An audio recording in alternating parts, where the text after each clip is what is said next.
Hey, Mark. Good evening, and welcome to the Reckoning Brothers. Mark, how are you, man? Man, How are you? I'm just keeping a low profile, bro. How are you? I'm just defending the American way of life, bro. You like that? See, I remember the things that you say.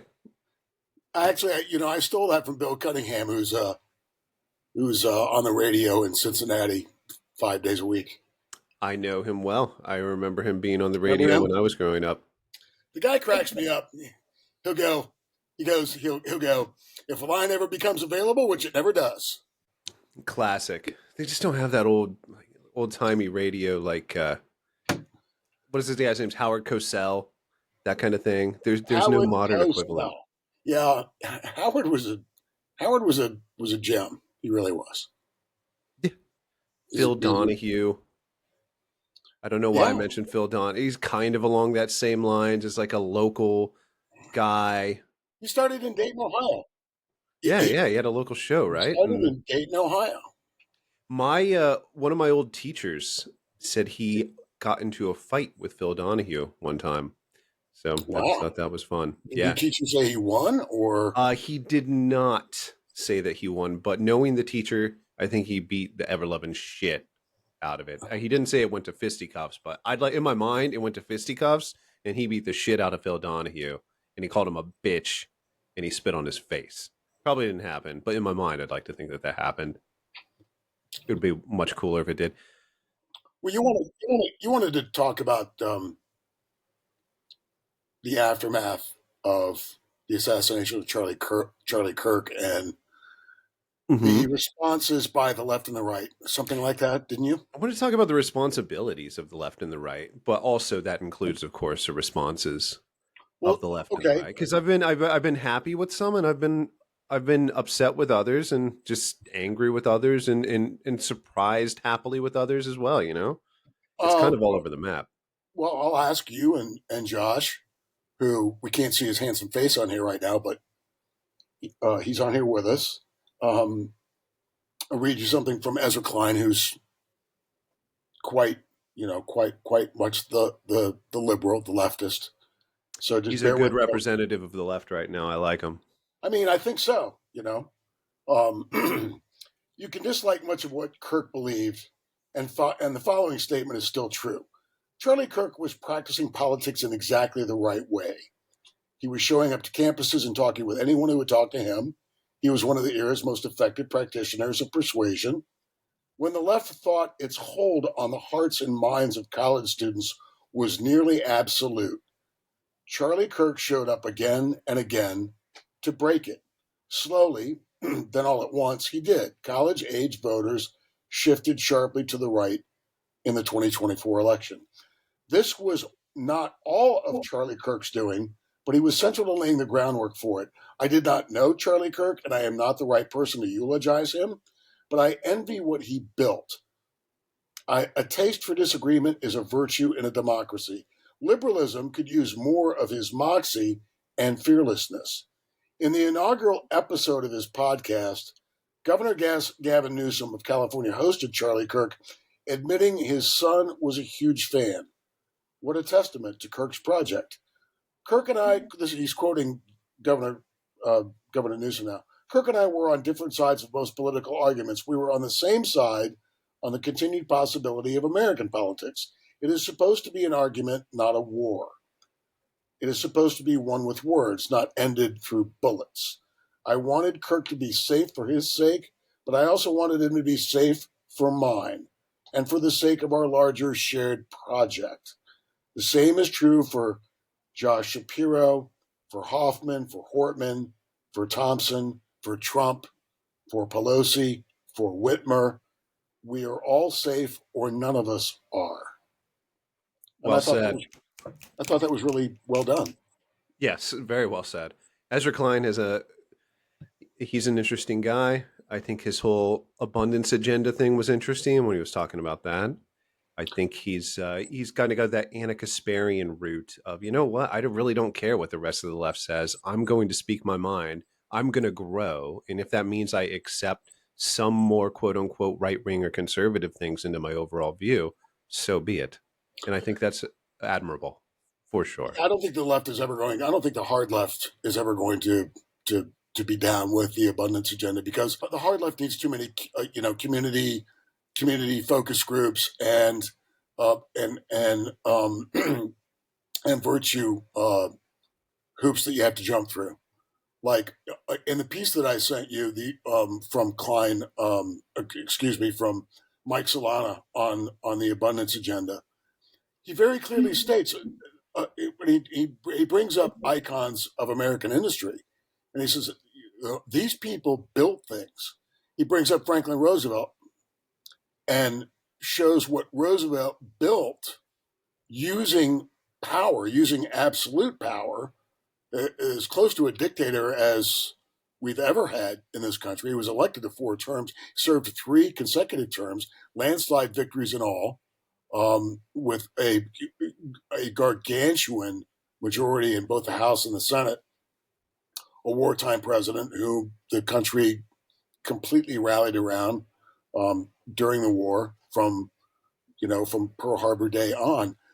And it's antithetical to the new progressives for people to just come in and build things and do things.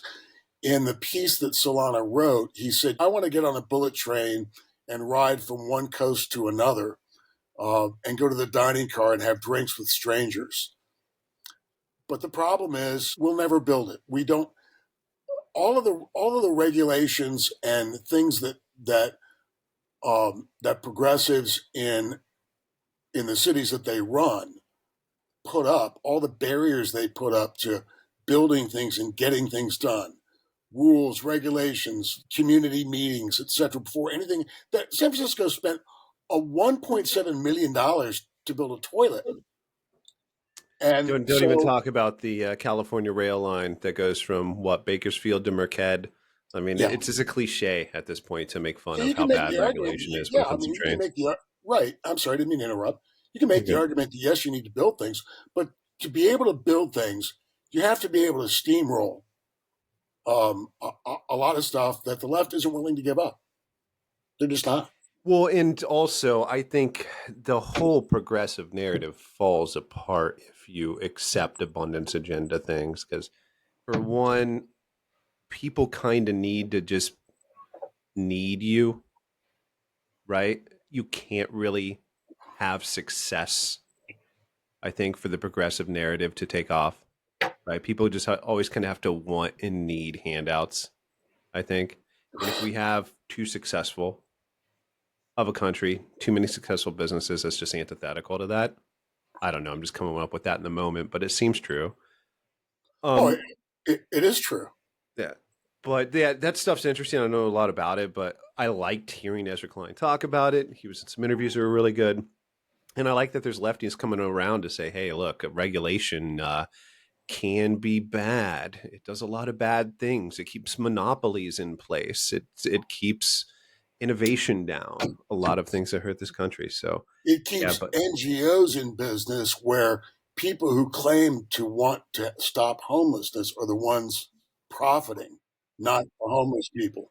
I'm one of those people. Up until just a few years ago, I didn't realize the real problems of homelessness, and I was always saying, "Oh, there's just not enough money there. There's not enough money there." And then, with the help mostly of Michael Schellenberger in reading San Francisco and some other research, that's just not the case. There's plenty of money there. It's going to organizations that are just using it to make their organizations continue to exist and continue to pay people that want to keep their jobs. It doesn't make the problem go away at all. They're not putting the money where it needs to go. There's enough money to cure homelessness 22 right now. billion. Yeah. California has spent $22 billion in a single decade to end Insane. That's homelessness. so much money. And That's so much homelessness money. has gotten worse.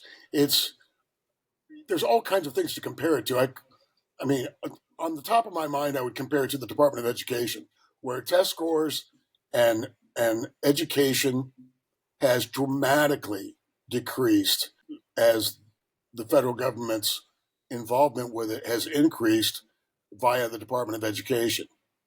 So, throwing This is a whole we're getting off on so many tangents. we really are. But I'm curious where you put public sector unions, teachers unions I think versus they should just be outlawed. government policies. I, I I, think I they should. agree too. That's another thing I didn't think 4 or 5 years ago. I didn't think that. I do now.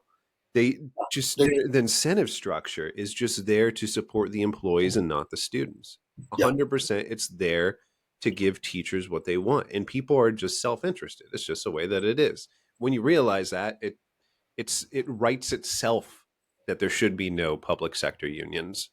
It's anyways, I there was something I the part of the reason why I wanted to talk about the left and right responsibility to Charlie Kirk is because I was disappointed in what I heard a lot of right wing people say, especially with the Jimmy Kimmel firing. And I wanted to see if you're on the same page as me.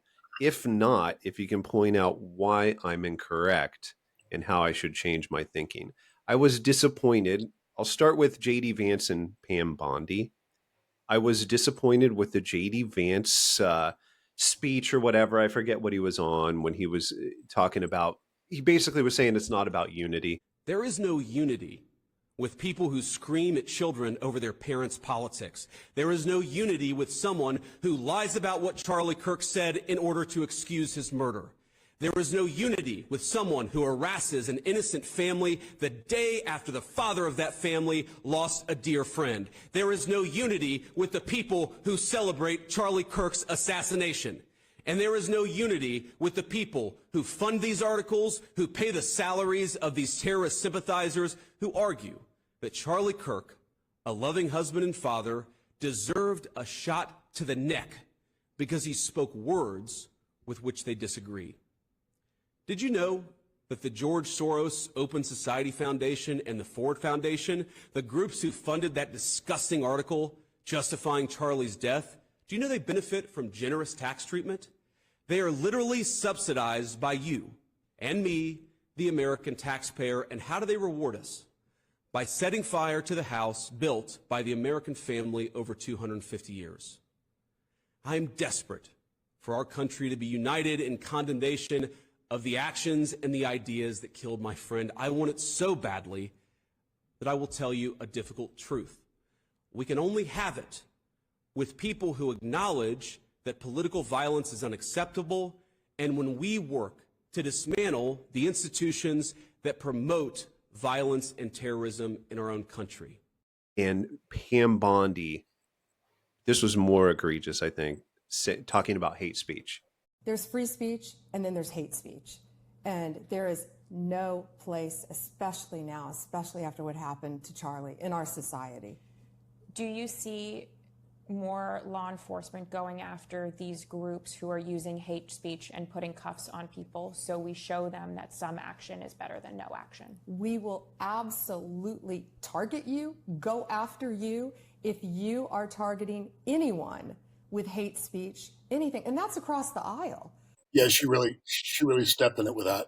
Yeah, I thought that was just I fucking think she gross. meant to say incitement to violent speech, and stepped in it by conflating speech that incites violence and speech that's Do you think that? I have a hard time separating her from a run of the mill partisan. I don't know the woman, but I think that if you're a partisan, this is a very opportune moment to push I don't know, man. silence the bad guys through the power of government.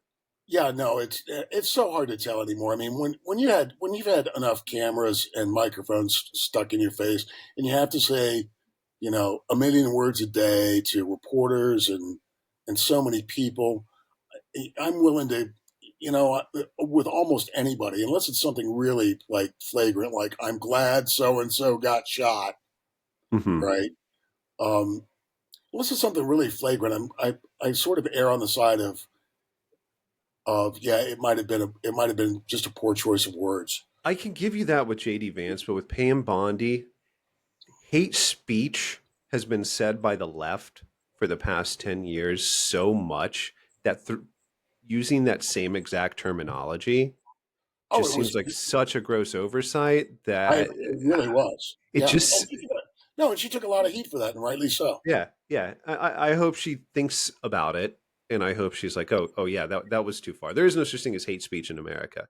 The freedom of speech only protects speech that you hate. It's Yeah, the pragmatic way to look at it is that freedom of speech it's only there for speech you hate. It's it's only there for the person that you hate. You need to think of it that practically, right? And that's absolutely. why the Jimmy Kimmel thing. All right, I'm of two sides of this.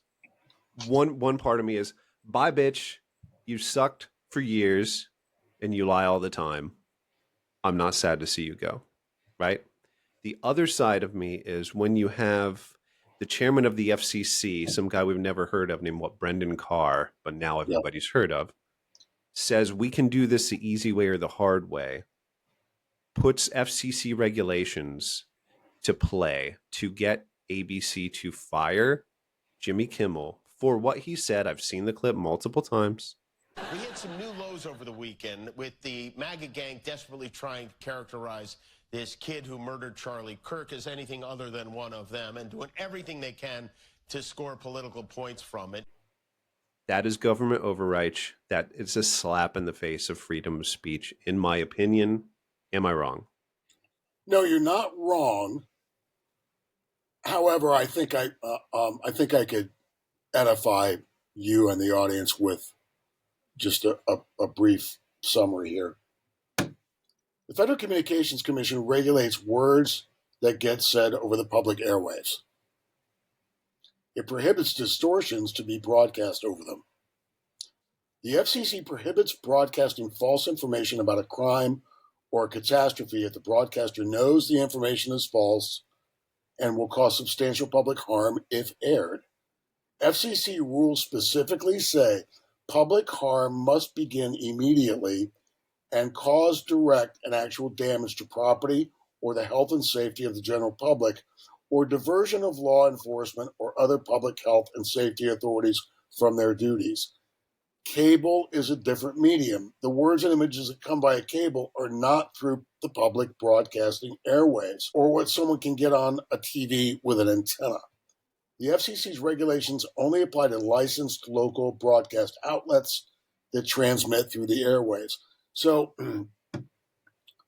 you can say, and we can both say, it was probably a bad idea for Brendan Carr to say, and the quote that he's getting dragged for is, "You guys can do this the easy way, or you can do it the hard way." We can do this the easy way or the hard way. These companies can find ways to change conduct, to take action, frankly, on Kimmel, or there's going to be additional work for the FCC. That's what he got. And I saw the clip from the Benny Johnson interview. The man, I see the man on TV. I see another Anthony Fauci type. I see a bureaucrat. I see someone that's like, hey, look at me. I can get the spotlight on me. I can be a big fucking deal. I can be a partisan. I can help Daddy Trump.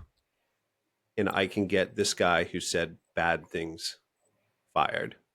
I don't get the sense of from him that this is a principled free speech person. And free speech is, you and I both agree on this, it's like the number one most important thing on planet Earth. Without free speech, there is nothing. Without free speech, there's no America. And free speech is only for speech that you hate. It seems to me like another guy in a tie, a bureaucrat that sees his moment in the sun, and I don't like it, and I don't trust him. And I understand the technicalities of the FCC. I read the stuff online. There's people on Twitter.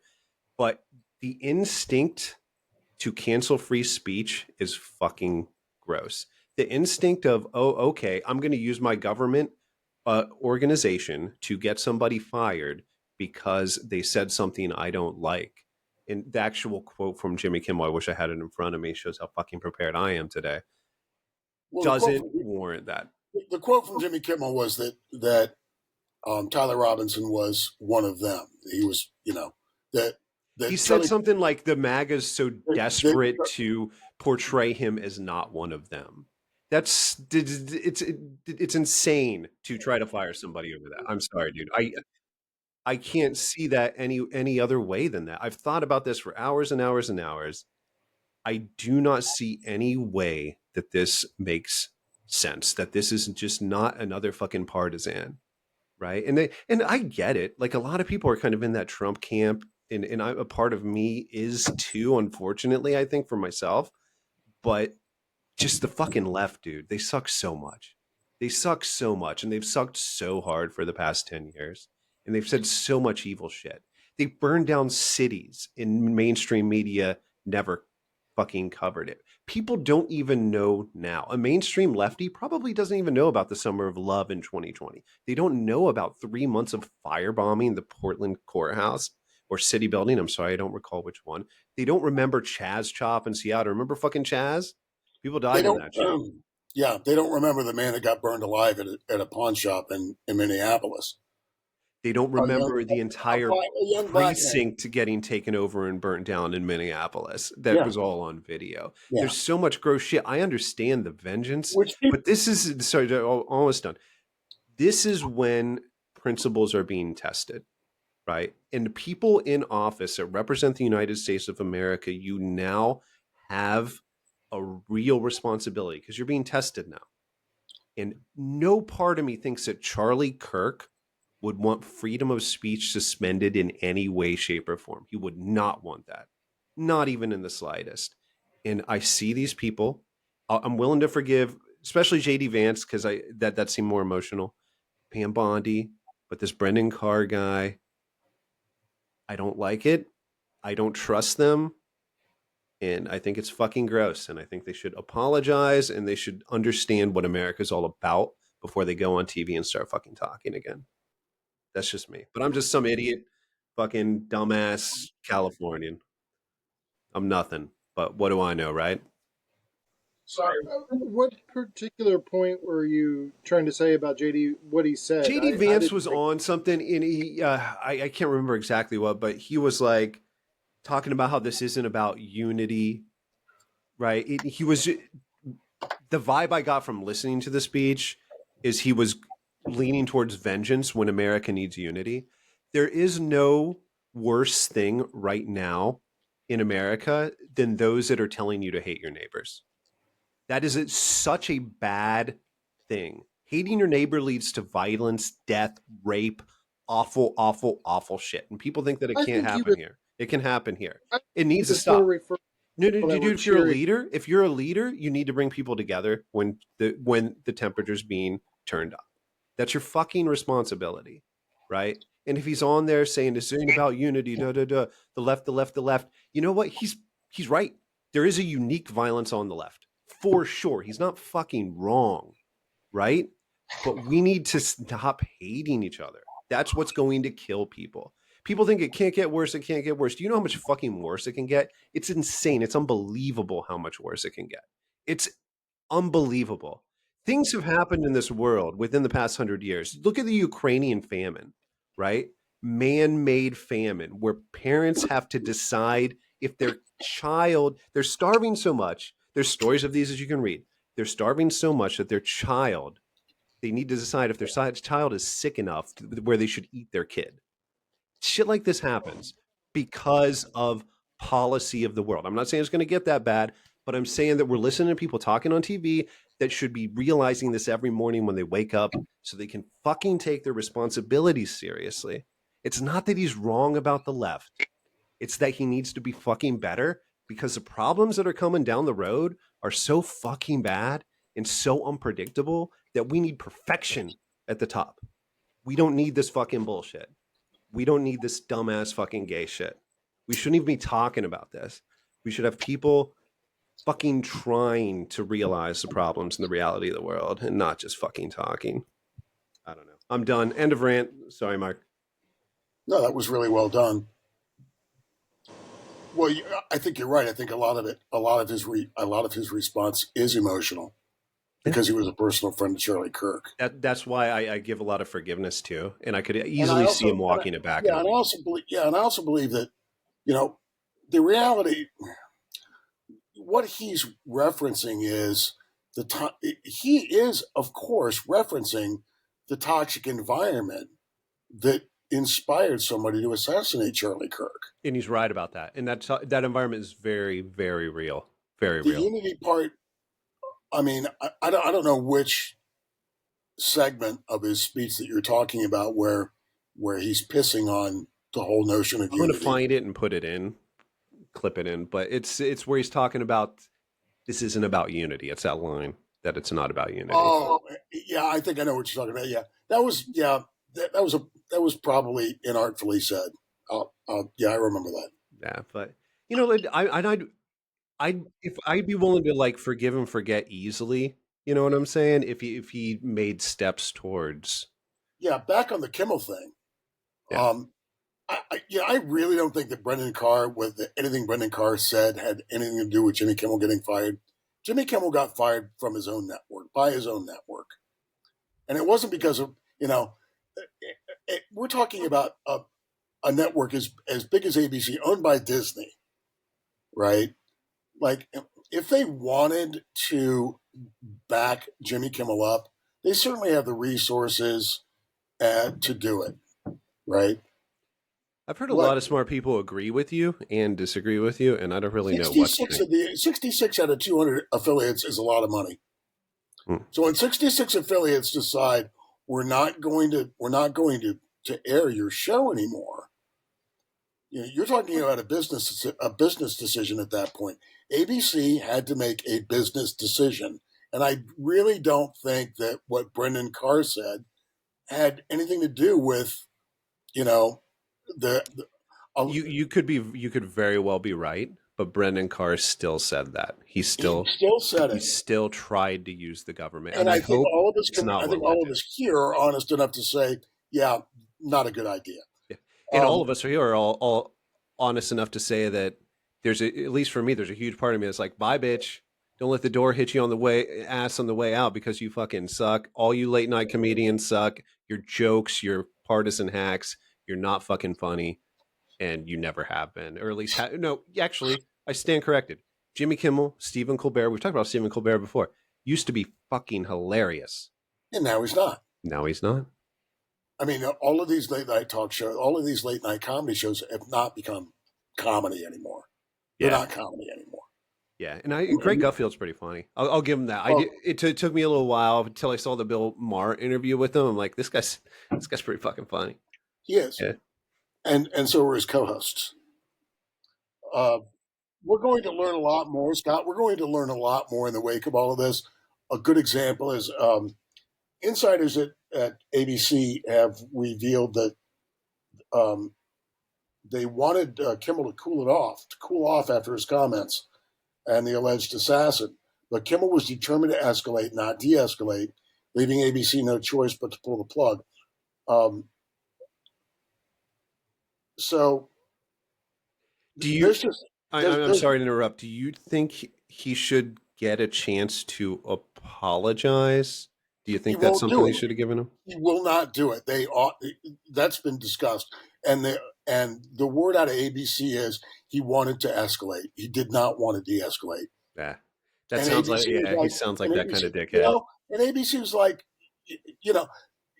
so Colbert was losing $40 million a year.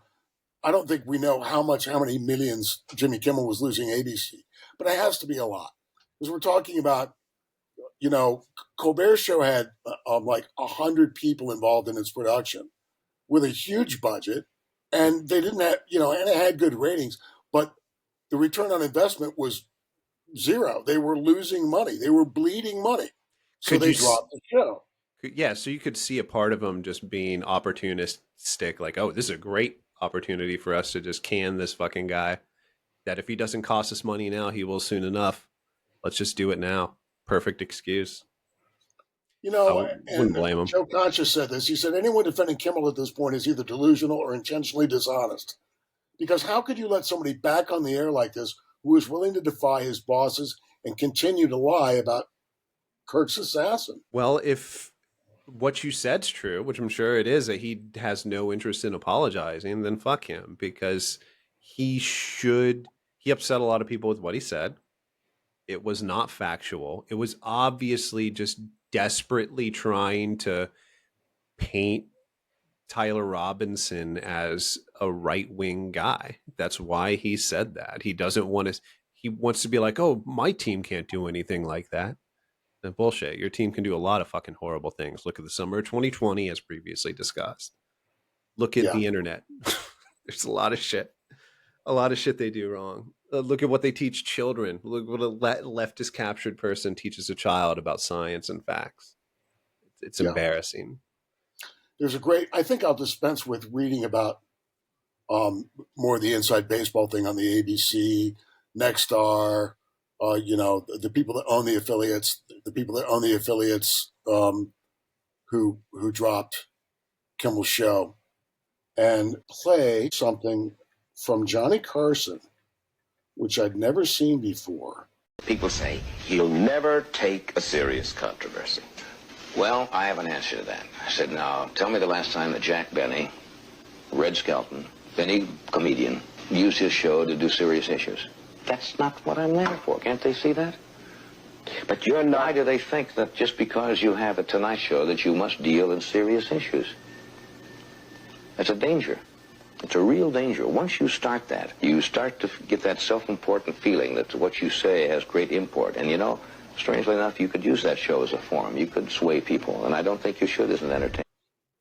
Famously, I read this week that Dean Martin was actually a light drinker, and that glass that he always held in his hand was apple juice. It wasn't single malt scotch. Really? Yeah, It's So way that- funnier if it was single malt scotch, but it was I it was guess it's apple more juice. And instead of hanging out at the debaucherous parties that the Rat Pack used to engage in, he would leave. He would just leave, not say goodnight to anybody, just quietly leave the room, go to his hotel room, go to bed, and be on the golf course early in the morning when everybody else was still sleeping off their hangovers. that And is I thought awesome. that was interesting. It's very interesting, and he's very right. I mean, it's the old "Who the fuck are you?" Like before you do anything, you should probably tell yourself, "Who the fuck am I to do this?" And these late night hosts that we're talking about, they get so caught up in my platform, I'm doing good, and you get that. You've felt it before in your life. I think we all have that sense of righteousness, like I'm doing something righteous. It's intoxicating, but you can't give Yeah. into that because you're going to be fucking wrong and you're going to be the bad guy. It happens every time, 10 times out of 10. Yeah, and what makes you think that that you as a comedian have more insight than anybody else on politics and culture? You don't. You're a comedian. Yeah, well, when it comes right down to it, if you're a late night talk show comedian, you're a rich guy who's got 25 writers making jokes for you, and you go over with them, a couple times a week before the show, or a couple times a day before the show, and you do your rehearsed bit. You're not special. Exactly. South Park did this right when they had Mr. Garrison yell at Rosie O'Donnell and say, "Just because you're on TV doesn't know you mean shit about the government." Right? Mr. Garrison and Mrs. Garrison. Yes. One of the best characters on that show. Anything else to add, man? We're reaching that fucking time. No, we're reaching that time. And did you watch any of the Charlie Kirk memorial service? No, I didn't. How was it? I didn't watch that much of it. I People respect that they're doing it right, but it's just, somewhere between 100 and 300,000 people. Wow. Which is pretty amazing, actually, when you stop and think about it. Trump spoke way too long. Surprise. Shocker. Huge surprise. Right? So he's getting rightly dragged for that. The end of it was pretty touching. After his speech, he called Erica Kirk out, and it was, and she was crying and she was hugging him, and he kissed her on both cheeks a couple times, and she's a grieving widow. I don't know her. I don't know much about her. A lot of people on social media, took one unflattering photo of her when she gave that speech after her husband was assassinated, and called her all kinds of names, and said she was evil, etc. It was, but the end of it was they played um, America the Beautiful. So the end of it was pretty touching. I mean, obviously, if you hate Donald Trump and you hate Charlie Kirk and you hate his wife, it's not touching. I try not to hate anybody Of for their course not. political beliefs or for what they believe in, save for Hamas or neo Nazis or communists. I yeah, I think it's okay to I think it's okay to despise those people. So you would say it was it was an appropriate ceremony, a well done ceremony. From what I saw, yeah, Good. and they interviewed people on the way out, and yeah, I mean, this whole thing has just sort of been surreal. Seeing the toxicity from from the hard left and the hard right on this whole thing. I mean, it really is bizarre. Gross. Yeah, it It's really and gross. truly is. This It's is just why I get so fired up about it, because I see these extremists just waiting to do their dumb, retarded extremist shit, and I don't want to give them any fuel. You know, yeah, I don't want to give them the slightest thing because they don't deserve it.